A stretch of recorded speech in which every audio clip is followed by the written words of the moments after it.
Picture a horse the way movies have always shown you one. Windswept mane, wide open plains, freedom written into every stride. Now picture the reality for most performance horses in 2026, a 12 by 12 foot stall. 23 hours a day, alone. That gap between the myth and the reality is exactly what this video is about. Horses are one of the most romanticized animals on earth. We've written poems about them, named sports teams after them, built entire industries on the image of their magnificence. And somewhere in all that romance, we stopped paying attention to what they actually need. The myths we carry about horses aren't just wrong. They're shaping husbandry decisions, training practices, and competitive standards that are quietly, consistently causing harm. Let's walk through them. Myth 5. Horses are built to be ridden and raced. There's a comforting story the equestrian world tells itself, that horses are natural athletes, that they love to run, that competition is an expression of who they are, and there's just enough truth in it to make the rest go unexamined.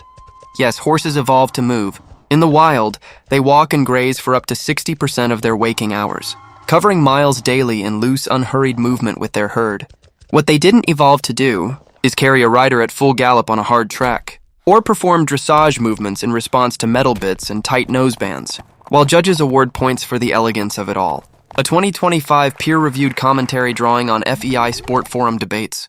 In international racing handbooks, identified coercive tack and equipment practices, double bridles, tight nosebands, ear hoods, as systemic welfare concerns in competitive horse sport. It specifically called out pharmacological and surgical interventions used to mask pain, and the practice of relying on performance as a proxy for welfare. A horse that keeps performing isn't necessarily a horse that isn't suffering. It's a horse that has no choice. Myth 4.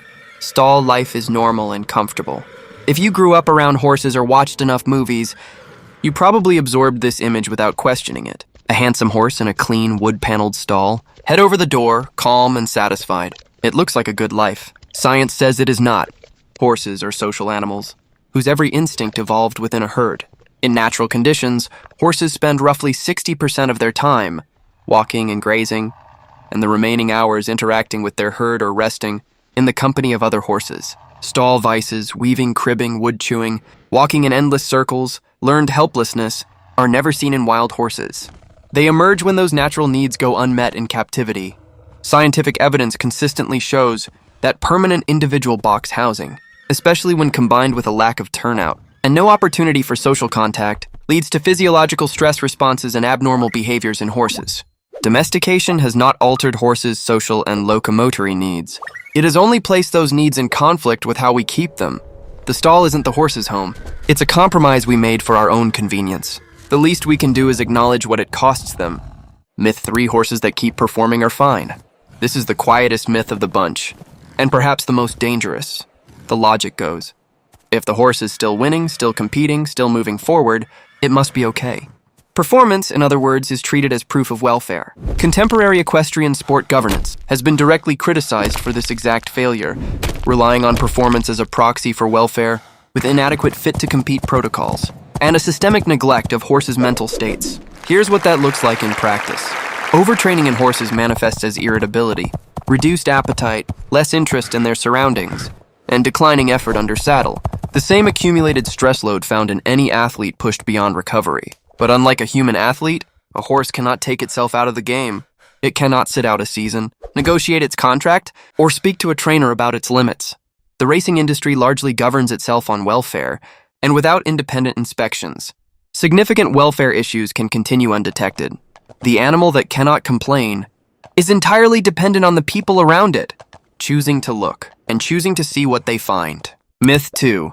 Isolation is just part of managing high-performance horses. Ask almost any equestrian professional why competition horses are kept in individual stalls, and you'll hear the same answers.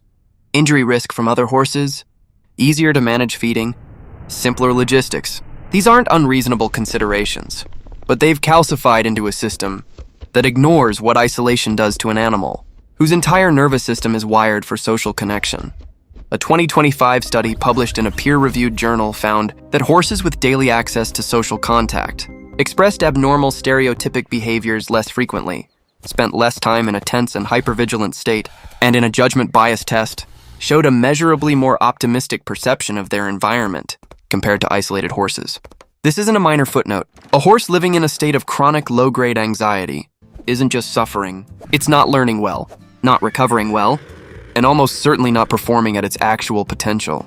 A 2024 study of 56 high-level sport horses, including French Olympic team candidates, found that forage, freedom of movement, and social interaction remained essential fundamentals.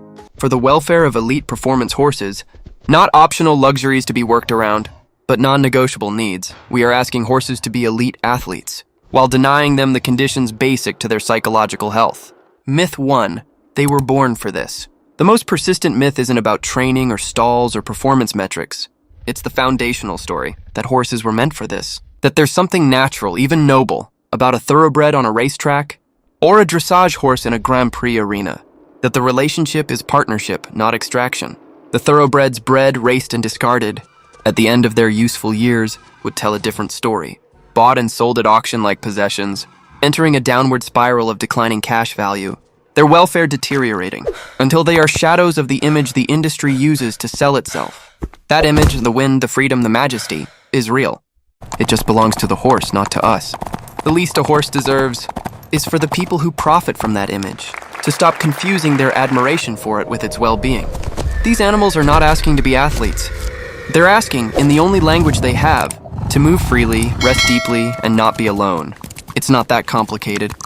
We just have to decide to listen.